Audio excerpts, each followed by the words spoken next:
Good morning. Today we are in Christmas City, USA, and it's a little self-dubbed, but it's also called Bethlehem. And there's also a Nazareth around here, which if you're familiar with the Bible story of Christmas, you know that Jesus was born in Bethlehem and they traveled from Nazareth. However, I want to know if besides the name Bethlehem, do they really deserve to be called the Christmas City? So I have a few different things planned out, but I think first, before we do anything, this is not festive enough.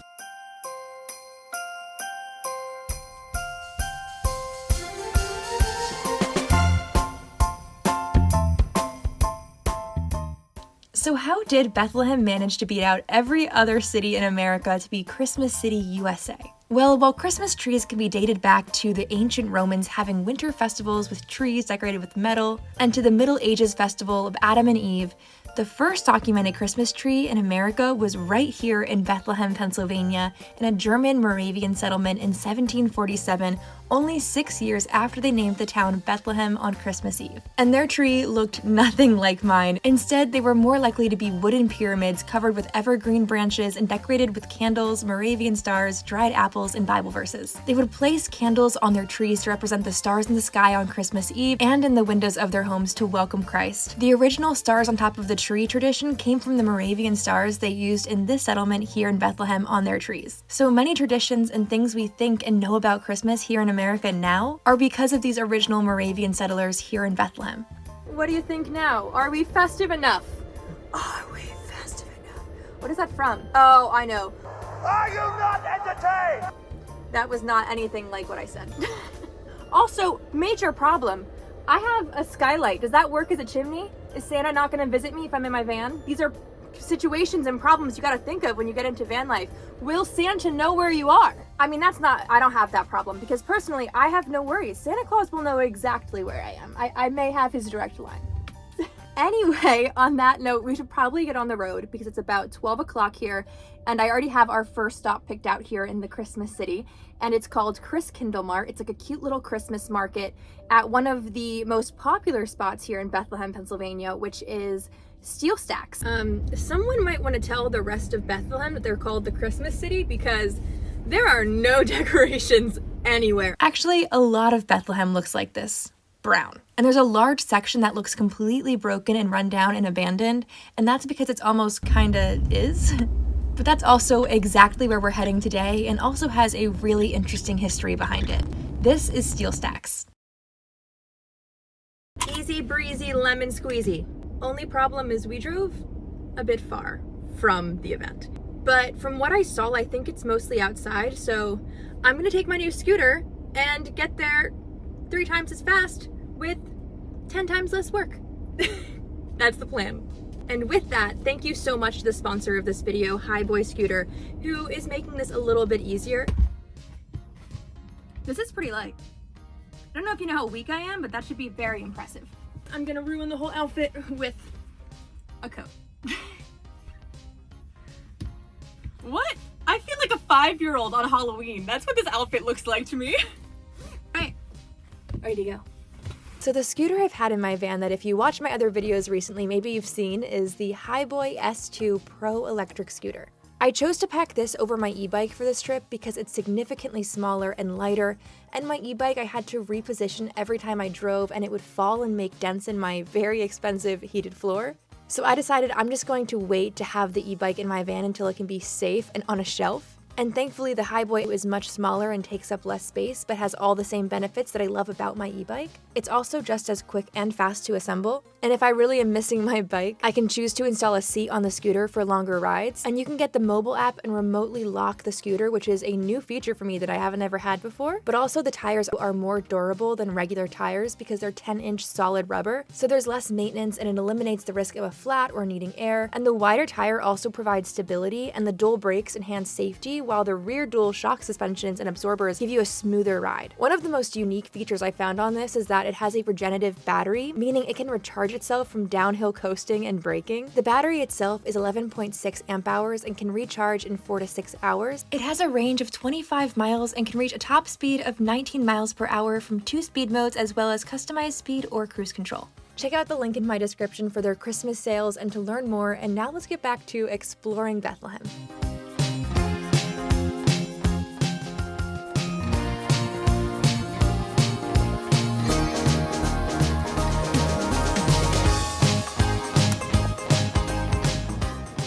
Alright, let's get to this festival, shall we? These are the ruins of Bethlehem Steel, and even though you've probably never heard of Bethlehem Steel, you've definitely heard of the things it's made. You may be thinking, wow, that place looks like trash. And that has been one of Bethlehem's biggest kind of conundrums in the last few years. They built a casino right across from here, but this is technically history. And when it's history, you're not allowed to say it looks like garbage. You have to keep it, even if it's looks like this and it's gated up and no one can really go in. It has been a love-hate relationship, a many-year debate by the community of if all these extra buildings are an eyesore or history that we really need to keep. And it's half lost the battle as half of the area was turned into a casino, and now they've built around the steel stacks into a plaza for events and a movie theater and an ice skating rink. There's even a National Museum of Industrial History in the middle of the buildings as well, but that one actually feels fitting.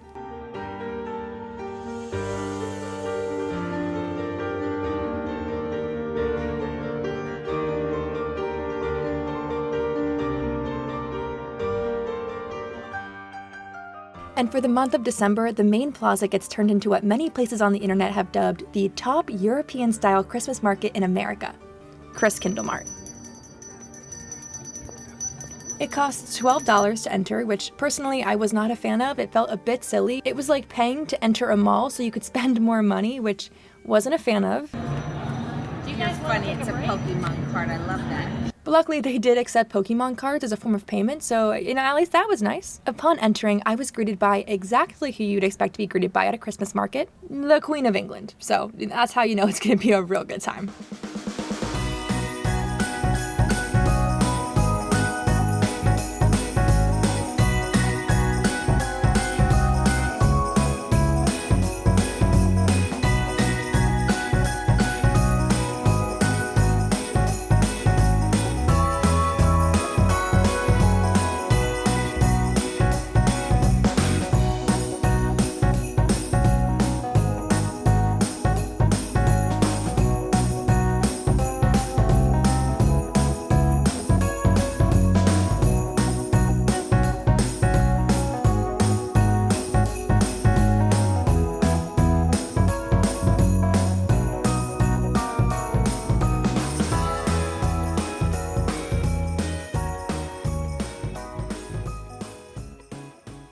I found this section of Bethlehem-themed merchandise, and did you know Bethlehem is somewhat close to where the original Martin Guitar factory is located, which is in Nazareth, Pennsylvania, which is the other Christmas-themed named town here. It's also home to Music Fest, the largest free music festival in the nation, and it was home to some pretty cool people, like Dwayne Johnson and Mario Andretti, and lots of famous people are from this close surrounding area. Amanda Seyfried and Andre Reed are from Allentown, Sabrina Carpenter is from Quakertown, Taylor Swift is from Reading, Pennsylvania, but even lots of history happened here too, outside of Christmas. On September 23rd, 1777, the Liberty Bell was actually taken through British lines to Bethlehem, and the wagon broke down here while on its way to Allentown, where it would be hidden under floorboards to save the Liberty Bell for over a year. So one big thing you'll notice while walking around Bethlehem is that there are two types of stars everywhere, and they are not the same. One represents the Bethlehem Star, and the other is the Moravian Star. The Bethlehem Star represents the star the wise men followed to see Jesus, and the Moravian Star, well, I've read a few different things, including the Moravians' belief in equality among men and women, or that all the different points of the star represent reaching out evenly to all of mankind in all parts of the world. You can see the difference in the two stars because the Bethlehem Star is elongated on the top and bottom, but the Moravian has way more points, typically up to 25.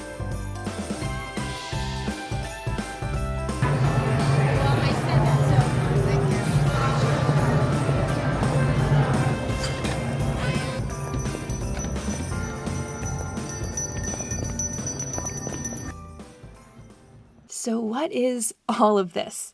This is the ruins of the Industrial Revolution in Bethlehem, once home to the plant of Bethlehem Steel, the second largest steel manufacturer in the nation behind U.S. Steel, opening in 1857. Now most people just call it steel stacks, and it gets that name from the stacks, which are a series of 5 blast furnaces, which were used in the iron-making process for decades. The two largest furnaces are more than 230 feet tall, and the oldest furnace is from 1915. They produced 2,600 to 3,000 tons of iron per day, but they were last operated November 18th, 1995, so before I was even born. They employed tens of thousands of people across 10 acres of land and produced steel that built our nation's skyscrapers, bridges, and ships that helped the U.S. Navy win 2 world wars. The Chrysler Building in New York, which at the time of creation was the tallest building in the world. That was made possible from Bethlehem Steel's wide flange beams, which made the skyscrapers possible. They also made 83,000 tons of steel used in the Golden Gate Bridge. They helped make Madison Square Garden, the Empire State Building, Rockefeller Center, Merchandise Mart in Chicago, George Washington Bridge, and even the Priest Bridge I just crossed 2 weeks ago when I went from Buffalo to Canada to see Niagara Falls. They were all made from steel right here. And the U.S. warships and military weapons they helped make helped the U.S. win 2 world wars, and the over 1,100 warships they built were used to help defeat Nazi Germany. Historian Lance Metz is quoted in the Washington Post having said that Bethlehem Steel was the most important to America's national defense of any company in the past century, and that we wouldn't have won World War I or II without it. However, unfortunately, in 1982, after an increase in foreign competition and rising labor costs and some other issues, they filed for bankruptcy in 2001 and dissolution in 2003. But thankfully, not long after, some community businesses worked to turn the area into a community area for festivals, concerts, and more. And there you have it. Bethlehem Steel.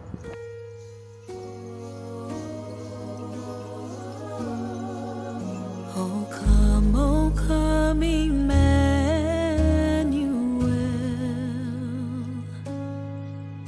and ransom captive Israel that mourns in lonely exile here until the Son of God appears. Rejoice, rejoice, Emmanuel shall come to you, O Israel.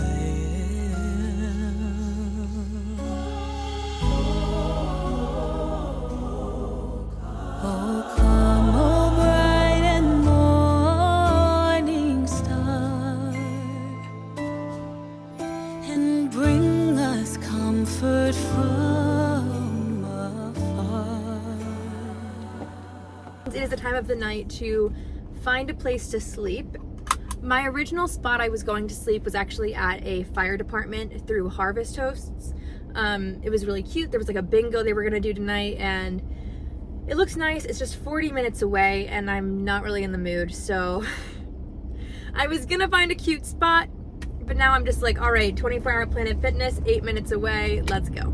I probably say this so often in so many videos, but I always just think to myself, I'm asleep anyway. It doesn't matter if I have nice views when I'm asleep.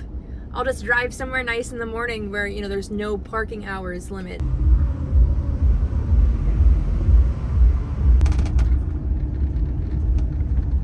I just realized I don't have to go to Planet Fitness. I can stealth camp at the casino right next to and part of the steel stacks, which would be super cool to get to say I stealth camped, you know, a piece of history.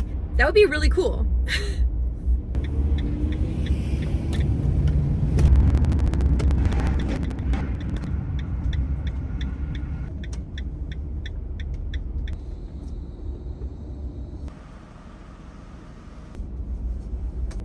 All right, let's put up the window covers, get ready for the night, and then do some fun little Christmas things.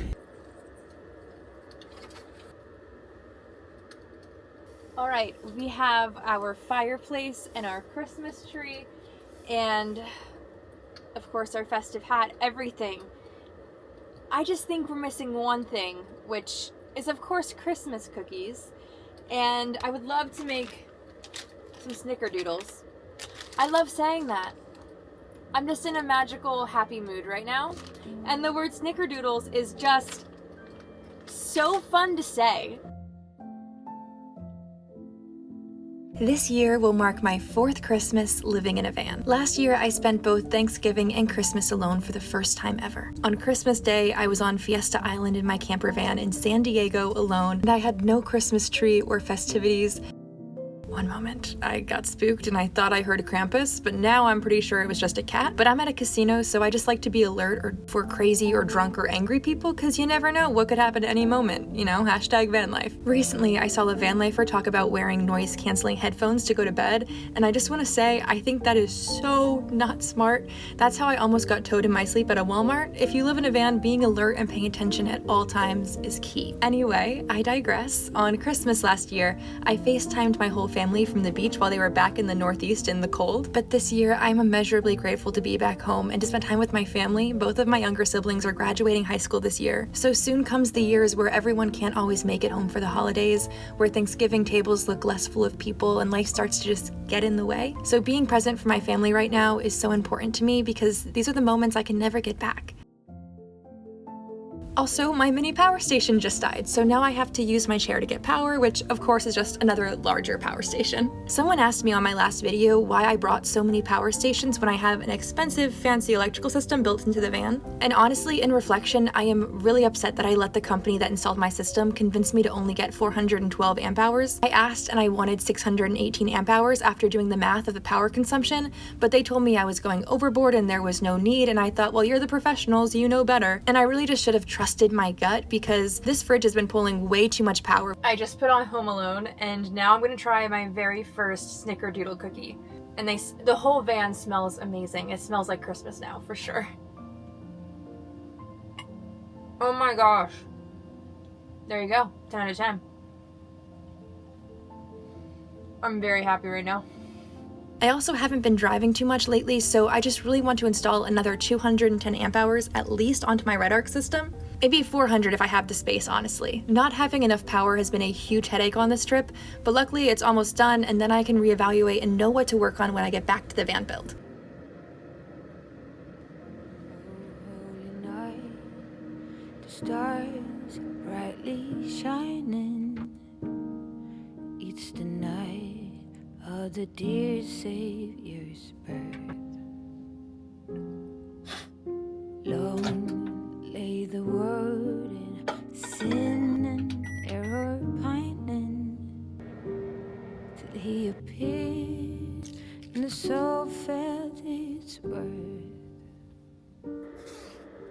All right, now I am bundled up. We are ready. We've got some hot cocoa. I may have made some snickerdoodles this morning. All right, nap time. Ta-da! We're off to explore more of Christmas City, USA. So now we're on our way to what they call the Christmas City Village. But part of the reason I parked so far is I wanted to make a pit stop on the way to see some more of the Christmas festivities. And that includes the iconic Christmas horse-pulled carriage rides. I gotta race the horse down the hill. What's faster, an e-scooter or a horse?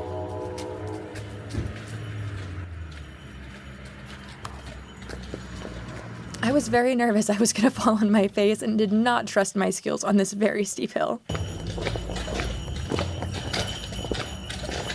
horse smell really hits you. Maybe I won't follow so closely.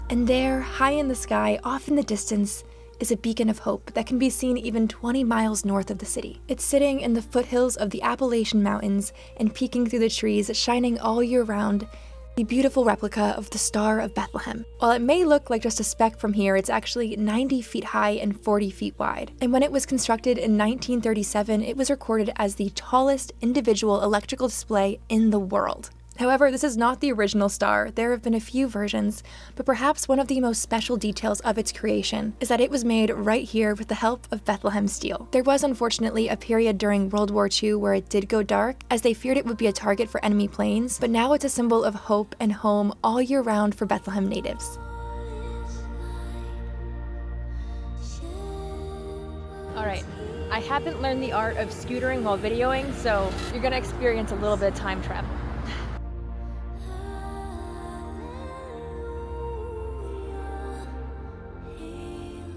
Now we're entering the Christmas City Village, and there are two historic things here I want to show you. The stunning historic Hotel Bethlehem and, rubber duck store. I was immediately greeted by Bohemian Quaxity, Harry Ponder, and Aerosmith asking me to squeak this way. I honestly didn't even know where to start looking. There was Aang and a stormtrooper duck in a bathtub and pretty much every other rubber duck combo you could think of. And this is a time where honestly I am very thankful I live in a van and can lock in on my self-control, because buying everything I see is not really an option when there's not a place to store most things. I already have way too much stuff in that van, and plus the price tag was just, you can only pay so much for rubber duck, you know what I mean? Anyway, as I was saying, there are two very special places here in downtown Bethlehem at the Christmas City Village. And the first is the Hotel Bethlehem that you're looking at right now, and the other is the historic Moravian bookstore. This is America's oldest bookstore, founded in 1745. They mostly just sell Moravian college merch, books, trinkets, and ornaments. But if you sneak into the back, you just may see a certain special someone. This bookstore is the oldest continually operating bookstore in the world. It opened only 4 years after Bethlehem's founding, and it's also said that it may be the first bookstore in America. And even the first Moravian stars were sold here in the bookstore dating back to the 1850s. In recent years, Moravian Church handed over ownership of the library to Moravian College, which actually the church also founded in the 18th century and is the nation's 6th oldest college. But the most out-of-character thing I heard about this place is that they give ghost tours, and there's been a shadowy figure seen that once led employees back in the kitchen where a stove had been left on, and the ghost may have actually saved the whole shop. But don't worry, while I'm here, I'm being extra careful to not upset any ghosts, whether you believe in them or not, because today is Friday the 13th, so it is just a nightmare before Christmas waiting to happen. And now for our final stop, the Hotel Bethlehem. This land was the location of the first house in Bethlehem in 1741, which eventually became a general store in 1794, which housed people like Mark Twain and Ulysses S. Grant, but just 2 years later, Charles Schwab, president of Bethlehem Steel, bought the location and led it into the era we have now. Even Amelia Earhart flew her plane from Rochester, New York to Bethlehem to attend a banquet here in her honor. This place has seen Henry Ford, Thomas Edison, Shirley Temple, and many US presidents. I really wish we could have explored the Hall of History in the lower lobby, but because of how busy it is in Christmas time, they were only allowing guests to explore the hotel, unfortunately. But that's also totally fine, because this hotel is also said to be haunted. Specifically, room 932 has had a lot of records of paranormal activity, including a couple waking up to a man standing at the foot of their bed who said, "Why are you in my room?" And then they turned the lights on and he was gone. So, you know, if I can't explore this place on Friday the 13th, I might be okay with that. If there's a competition at Slouch Fest, I could definitely win. I'm just saying.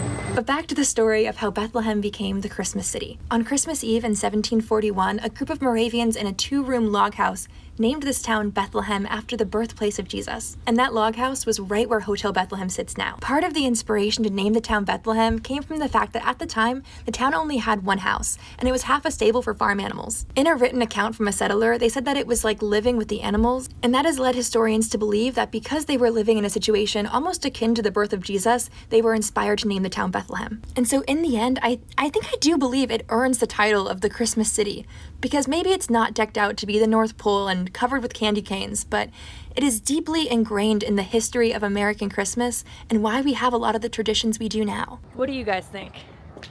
If this is not Christmas City, USA, as they call themselves, what is? Where do I have to go next year? But for now, thank you so much for watching this vlog, and I hope you have a very Merry Christmas. Or Happy Hanukkah. Or Happy Holidays. Or just a good day. Whatever you're celebrating.